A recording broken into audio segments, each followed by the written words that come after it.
1989 में भाजपा का पालमपुर अधिवेशन होता है और लाल कृष्ण आडवाणी ने इसी दौरान विश्व हिंदू परिषद के राम मंदिर के मुद्दे को अपना लिया था।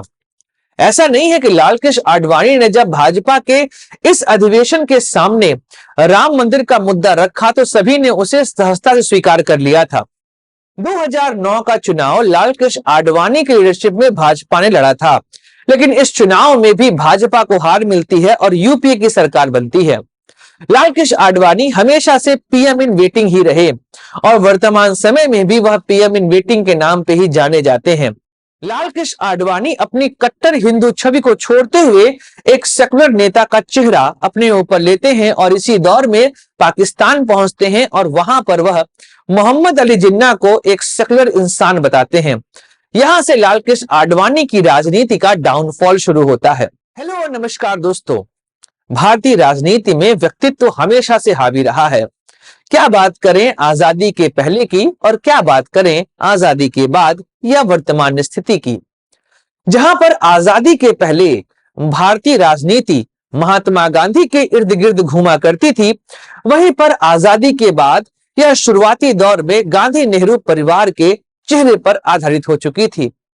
ऐसे ही बीच में एक दौर आया था जब अटल बिहारी वाजपेयी भारतीय राजनीति का केंद्र बन चुके थे और वर्तमान समय में भारतीय राजनीति नरेंद्र मोदी के इर्द गिर्द घूम रही है। लेकिन ऐसे में एक ऐसे व्यक्ति की बात करना आवश्यक है जिसने भारत में भाजपा और राम मंदिर इन दोनों को केंद्र में लाया था। जी हाँ, आज हम बात करने वाले हैं लाल कृष्ण आडवाणी की। कैसे अ से अयोध्या और अ से आडवाणी का दौर शुरू हुआ और भारतीय राजनीति में राम मंदिर एक प्रमुख राजनीतिक मुद्दा बन चुका था, चर्चा करेंगे आज के वीडियो में। नमस्कार दोस्तों, मैं हूं सुधांशु और आप देख रहे हैं द स्वदेश।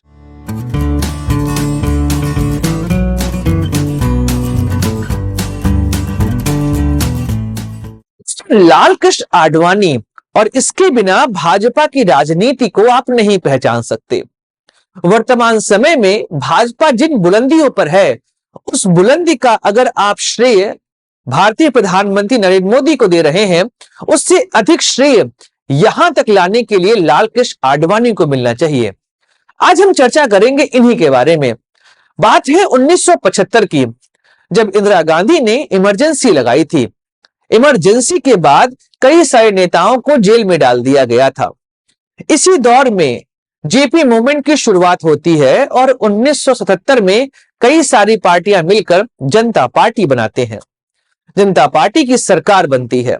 इसी दौर में 1980 में जनता पार्टी में कलह का दौर शुरू होता है और जनता पार्टी के अंदर से भारतीय जनसंघ अपने आप को एक नए रूप में बाहर निकालती है और उसका नाम रहता है भारतीय जनता पार्टी, जिसका चुनाव चिन्ह था कमल। इस दौर में दो राजनेता भारतीय जनता पार्टी में प्रमुख थे, पहले अटल बिहारी वाजपेयी और दूसरे लाल कृष्ण आडवाणी। देखिए, शुरुआती दौर में अटल बिहारी वाजपेयी का व्यक्तित्व लाल कृष्ण आडवाणी के व्यक्तित्व से ज्यादा विशाल था। 1980 में भाजपा के अध्यक्ष बनते हैं अटल बिहारी वाजपेयी और उस दौर में भाजपा बस अपनी करवटें ले रही थी। 1984 में इंदिरा गांधी की हत्या होती है। सहानुभूति की लहर में चुनाव होते हैं। इस चुनाव में कांग्रेस को बहुत बड़ी मेजॉरिटी मिलती है, 400 से अधिक सीट कांग्रेस जीत कर आती है। वहीं पर भाजपा को मात्र 2 सीटें मिलती हैं। ऐसे में भारतीय जनता पार्टी और इसकी राजनीति का अंत होता दिखाई दे रहा था। अटल बिहारी वाजपेयी का नेतृत्व फीका पड़ता दिख रहा था। तभी 1986 में लाल कृष्ण आडवाणी बनते हैं भाजपा के राष्ट्रीय अध्यक्ष और वहीं से भाजपा की राजनीति एक नए करवट की ओर लौटती है। 1989 में भाजपा का पालमपुर अधिवेशन होता है और लाल कृष्ण आडवाणी ने इसी दौरान विश्व हिंदू परिषद के राम मंदिर के मुद्दे को अपना लिया था।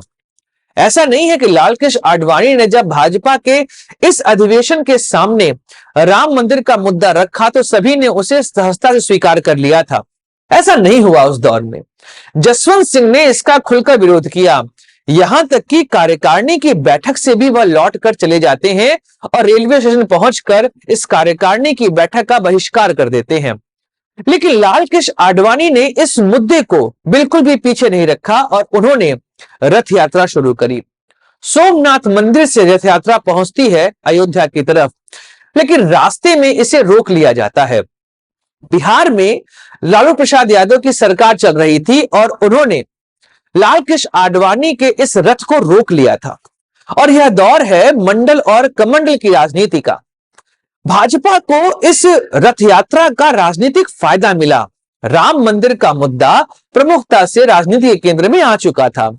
भाजपा ने 1989 के लोकसभा चुनाव में 85 सीटें जीती थी और 2 सीटों से 85 सीटों का सफर यह ऐसा था कि उसके बाद लाल कृष्ण आडवाणी की स्वीकार्यता पूरे भाजपा में हो चुकी थी और राम मंदिर का मुद्दा भारतीय राजनीति के केंद्र में आ चुका था।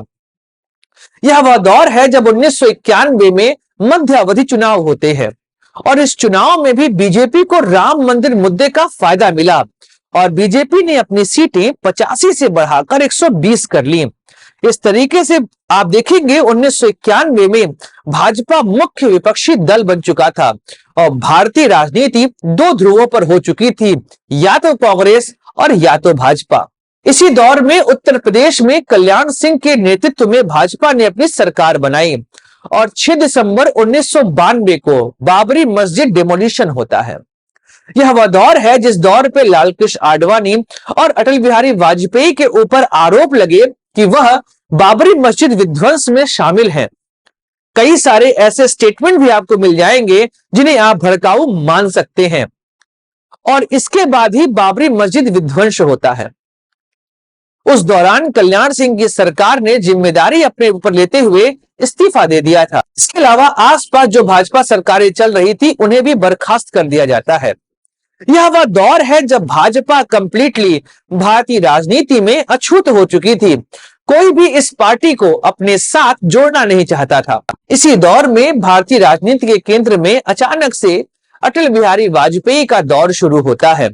लाल कृष्ण आडवाणी ने स्वयं ही अटल बिहारी वाजपेयी को भाजपा की तरफ से प्रधानमंत्री पद के उम्मीदवार के लिए नामित किया।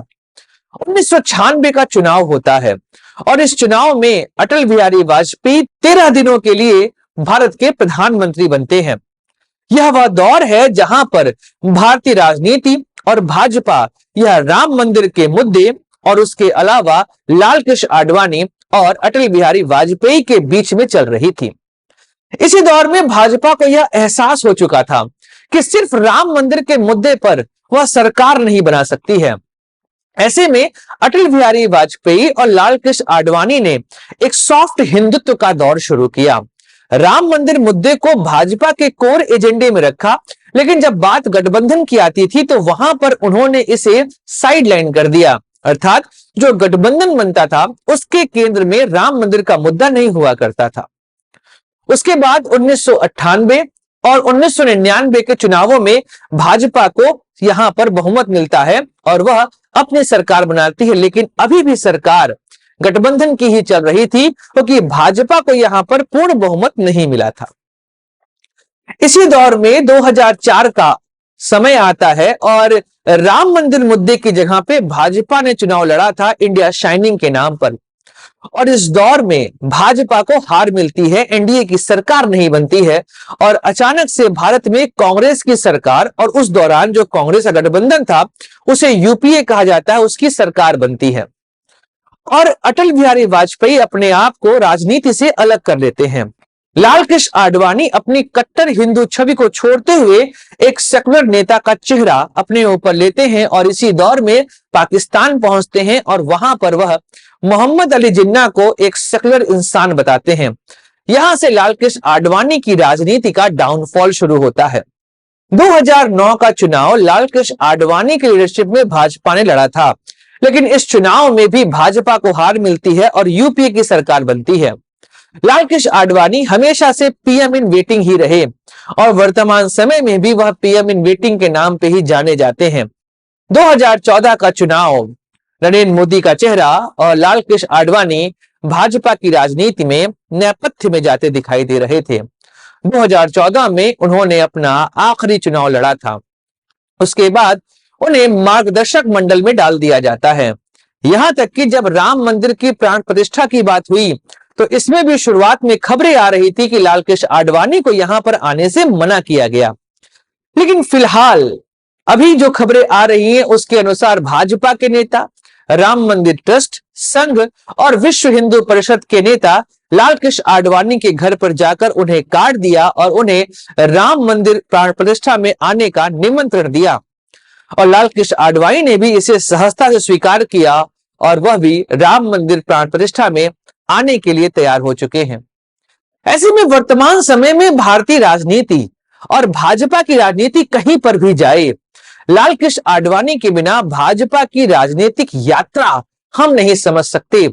वर्तमान समय में भाजपा जहां पर भी है इसका श्रेय लाल कृष्ण आडवाणी को ही दिया जाता है और उनके राम मंदिर मुद्दे को दिया जा सकता है। तो दोस्तों, आज का वीडियो ये समाप्त करते हैं। मिलेंगे अगले वीडियो में, चर्चा करेंगे किसी और मुद्दे की।